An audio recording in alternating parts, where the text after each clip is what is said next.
14 फरवरी 2019 जम्मू कश्मीर के हाईवे पर सीआरपीएफ का काफिला आगे बढ़ रहा है।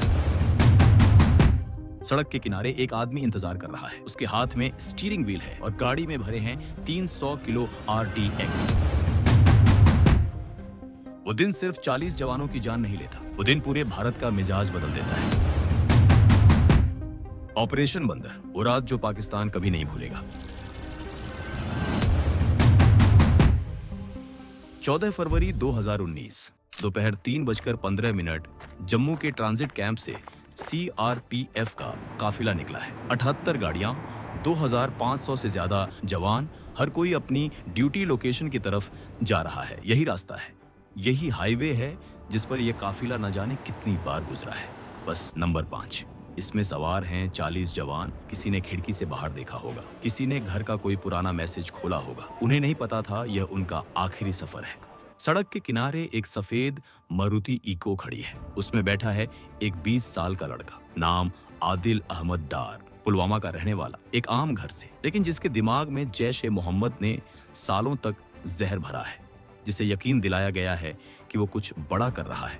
वो सिर्फ एक मोहरा है, उसे यह नहीं पता। बस नंबर 5 उसके करीब आती है। आदिल गाड़ी मोड़ता है, एक्सेलरेटर फर्श तक दबाता है। बस नंबर 5 एक पल में खत्म हो जाती है। बस के टुकड़े 500 से 600 मीटर दूर तक जा गिरते हैं। धमाके की आवाज 10 किलोमीटर दूर तक सुनाई देती है। धुएं का एक काला बादल आसमान तक उठता है और जब वो धुआं छूटता है, वहां बस नहीं है, सिर्फ जली हुई धातु है, बिखरे हुए सामान है और 40 जवान जो अब कभी नहीं लौटेंगे। 40 परिवार, 40 माएं जो उस शाम इंतजार करती रहीं। यह भारतीय सिक्योरिटी फोर्सेस पर अब तक का सबसे बड़ा सुसाइड बॉम्बिंग था। उसी रात जिम्मेदारी ली जैश-ए-मोहम्मद ने, वही जैश जिसे बनाया है मसूद अजहर ने। वो शख्स जिसे 1999 में भारत ने एक हाईजैकिंग के बदले रिहा किया था, जिसने रिहा होते ही पाकिस्तान जाकर यह संगठन खड़ा किया जो आज भी बहावलपुर में खुलेआम रहता है, जिसे पाकिस्तान ने कभी हाथ नहीं लगाया, क्योंकि मसूद अजहर आईएसआई का सबसे कीमती मोहरा है। मसूद को लगा भारत हमेशा की तरह बयानबाजी करेगा और थक जाएगा। वो भूल गया था ये 2019 का भारत है। यहीं से कहानी एक नया मोड़ लेती है। 15 फरवरी 2019 धरती से हजारों किलोमीटर ऊपर अंतरिक्ष में एक सैटेलाइट अपनी ऑर्बिट में घूम रही है। ये रॉ की हाई रेजोल्यूशन स्पाई सैटेलाइट है। अचानक एक एन्क्रिप्टेड सिग्नल उस सैटेलाइट तक पहुंचता है। सैटेलाइट अपना पुराना पाथ छोड़ती है, कैमरा रोटेट होता है और फोकस लॉक हो जाता है पाकिस्तान के खैबर पख्तूनख्वा प्रोविंस के एक सुनसान पहाड़ी इलाके पर, बालाकोट। सैटेलाइट जो देखती है वो कोई आम जगह नहीं है। घने जंगलों के बीच एक कैंपस है, बड़ी बड़ी इमारतें, ऑर्गेनाइज्ड लेआउट, एक पूरा सिस्टम जो किसी स्कूल जैसा दिखता है, लेकिन जो इसके अंदर है वो किसी के भी रोंगटे खड़े कर दे। लेकिन सैटेलाइट सिर्फ ऊपर से देखती है, इसके लिए जमीन पर कोई चाहिए था। 15 फरवरी 2019 बालाकोट के जंगल, पाकिस्तान। 2 लोग उस कैंप के आसपास घूम रहे हैं। पठानी कपड़े, चेहरे पर गमछे, स्थानीय एक्सेंट। बाहर से देखने पर आम पहाड़ी लोग, अंदर से रॉ के ट्रेंड फील्ड एजेंट्स। उनके नाम किसी फाइल में नहीं है, उनके चेहरे किसी डेटाबेस में दर्ज नहीं। वो एग्जिस्ट करते हैं सिर्फ उस मिशन के लिए जो उन्हें दिया गया है। और उस कैंप के अंदर जो उन्होंने देखा वो किसी नाइटमेयर से कम नहीं था।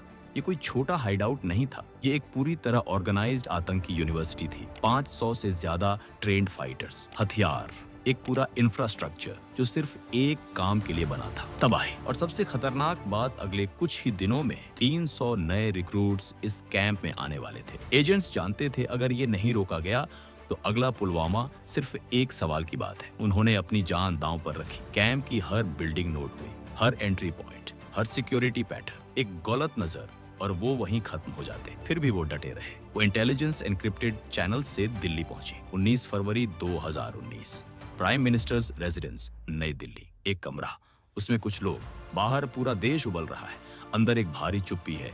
टेबल पर सैटेलाइट इमेजेस हैं, कोऑर्डिनेट्स हैं। रॉ चीफ अनिल धस्माना उन इमेजेस को स्क्रीन पर दिखाते हैं। यह जगह बालाकोट जैश का सबसे बड़ा ऑपरेशनल बेस है। मसूद अजहर के करीबी लोग वहां मौजूद हैं। आर्मी चीफ बोलते हैं उरी के बाद जो सर्जिकल स्ट्राइक हुई थी वो जमीन के रास्ते थी, लेकिन इस बार पाकिस्तान सतर्क है। बॉर्डर पर पूरी फौज तैनात है।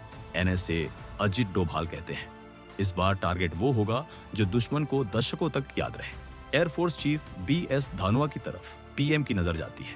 एक सवाल, एक जवाब, और उस जवाब ने ऑपरेशन को हरी झंडी दे दी। PM का एक ही निर्देश था, कोई सिविलियन नुकसान नहीं, सिर्फ वो इंफ्रास्ट्रक्चर तबाह हो जहां से आतंक जन्म लेता है।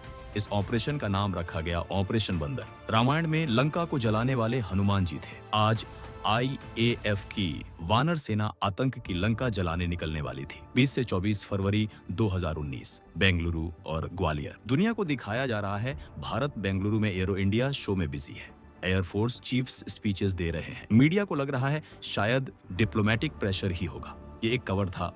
केयरफुली प्लान्ड असली काम ग्वालियर एयरफोर्स स्टेशन में हो रहा है। बेस को सील कर दिया गया है। पायलट्स के फोन्स जब्त। घर वालों को कुछ नहीं बताया जा सकता। 12 मिराज 2000 जेट्स तैयार खड़े हैं। ये एयरक्राफ्ट इसलिए चुना गया क्योंकि ये इंडिया का सबसे प्रिसीजन केपेबल स्ट्राइक जेट है। इसके साथ लोडेड है spice 2000 bomb, Israeli made, GPS guided. ये बॉम्ब बिल्डिंग की छत को काटकर अंदर घुसता है और वहां फटता है। अंदर कुछ नहीं बचता। मार्जिन ऑफ एरर लगभग 0। साथ ही कश्मीर और राजस्थान बॉर्डर पर इंडियन जेट्स रोज रात उड़ रहे हैं। बॉर्डर के पास जाते हैं, वापस आ जाते हैं हर रात। पाकिस्तान के रेडार ऑपरेटर्स पहले अलर्ट होते हैं, फिर आदत पड़ जाती है। यही चाहिए था। दुश्मन की सतर्कता एक पैटर्न में ढलनी थी ताकि जब असली रात आए वो उसे भी वही पैटर्न समझे। 25 फरवरी 2019 रात, ग्वालियर एयरफोर्स स्टेशन। ब्रीफिंग खत्म हो चुकी है। हैंगर की लाइट्स बंद हैं। एयर स्ट्रिप पर 12 मिराज 2000 खड़े हैं, अंधेरे में, चुप, जैसे कुछ जानते हो। बैरक्स में वो पायलट्स हैं, कोई सो नहीं रहा। रात के 2 बजे एक आवाज आती है, पायलट्स रिपोर्ट टू हैंगर। सब उठते हैं, कोई बात नहीं करता। फ्लाइट सूट्स पहनते हैं, हेलमेट्स उठाते हैं, ग्लव्स पहनते हैं। हैंगर में ग्राउंड क्रू जेट्स के आखिरी चेक्स कर रहा है। Fuel full, weapons loaded, systems green. 26 फरवरी 2019 रात 3 बजे Delhi war room. Air force chief Dhanoa एक कुर्सी पर बैठे हैं। उनकी नजर एक स्क्रीन पर है। बाहर मौसम बिगड़ा हुआ है, बादल घने हैं, बारिश हो रही है। एक ही सवाल उस कमरे में लटक रहा है, क्या मिशन आज रात पॉसिबल है? घड़ी चलती रहती है, मिनट गुजरते हैं और फिर बारिश रुक जाती है। आसमान खुलता है, कमांड निकलती है, टेक ऑफ। 26 फरवरी 2019 रात 3 बजे लाइन ऑफ कंट्रोल, पूरा अंधेरा है। यही विंडो चूज की गई थी। 12 मिराज 2000 जेट्स उड़ते हैं, लो एल्टीट्यूड पकड़ते हैं, पहाड़ों के बीच से गुजरते हैं। लेकिन पहले एक चाल, IAF के कुछ जेट्स जानबूझकर लाहौर और बाहवलपुर की दिशा में भेजे जाते हैं। पाकिस्तान रेडार ऑपरेटर्स स्क्रीन पर देखते हैं और पैनिक में आ जाते हैं। पाकिस्तान एयरफोर्स अपने जेट्स साउथ की तरफ दौड़ा देती है।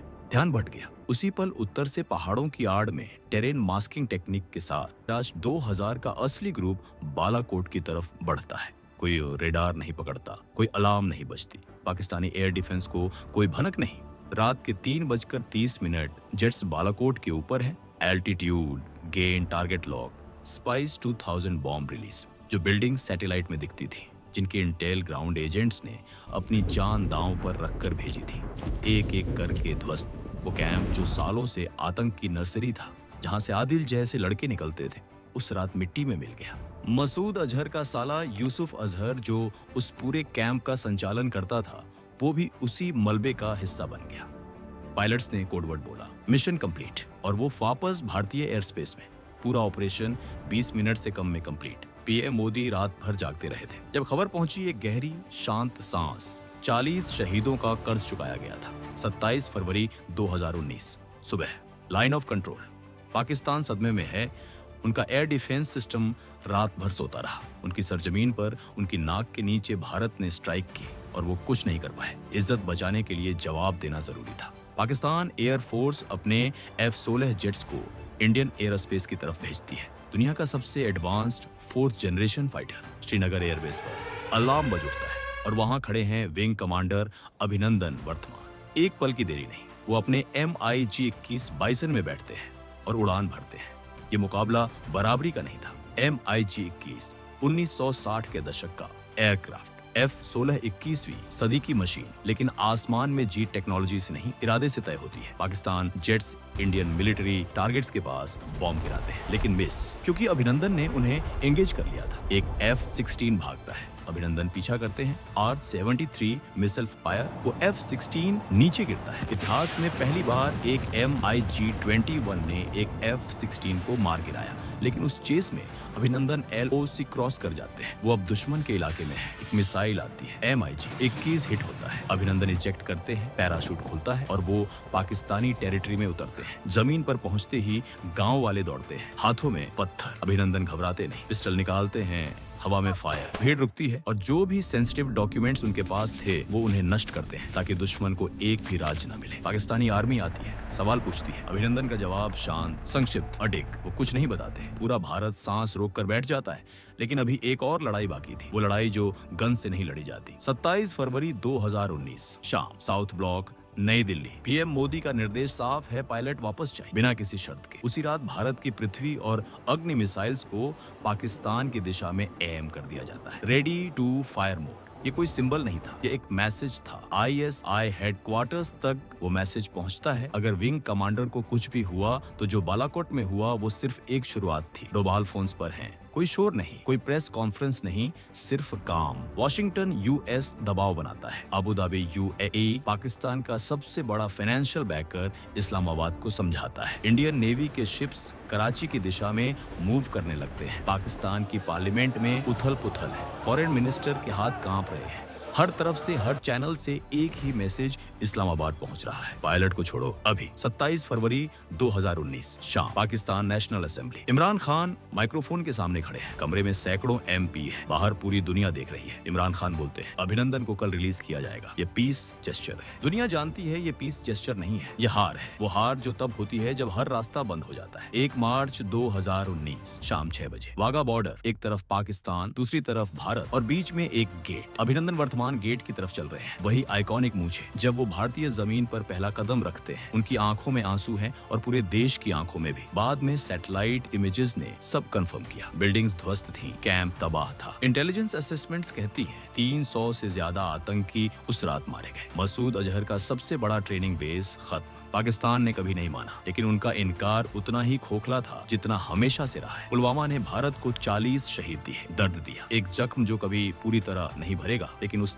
दर्द से एक संकल्प निकला। मोदी ने वो डिसीजन लिया जो पहले कोई नहीं ले सका। डोभाल ने वो डिप्लोमेटिक बैटल जीती जो दुनिया को नजर तक नहीं आई। धसमाना की रॉ ने वो इंटेल जुटाई जो ऑपरेशन को परफेक्ट बनाती है। उन 2 नाम रहित एजेंट्स ने जो दुश्मन की जमीन पर खड़े रहे, जिनके नाम हम शायद कभी नहीं जानेंगे, उन्होंने इस पूरे ऑपरेशन की नींव रखी। अभिनंदन ने वो साहस दिखाया जो पूरे देश को गर्व से भर देता है। ये देश अब सिर्फ कंडेम नहीं करता, ये देश रात के अंधेरे में सरहद पार करके जवाब देता है। ऑपरेशन बंदर एक मैसेज था मसूद अजहर को, जैश को, ISI को और उन सबको जो सोचते हैं कि भारत के जवानों का खून बहाने का कोई नतीजा नहीं होगा। भारत जवाब देता है। जय हिंद। आपको क्या लगता है कि आप बालाकोट स्ट्राइक के बाद पाकिस्तान बदला? कमेंट में बताइए। अगर ये वीडियो जरूरी लगी तो शेयर करिए, चैनल सब्सक्राइब करिए, क्योंकि ऐसी और कहानियां आने वाली हैं।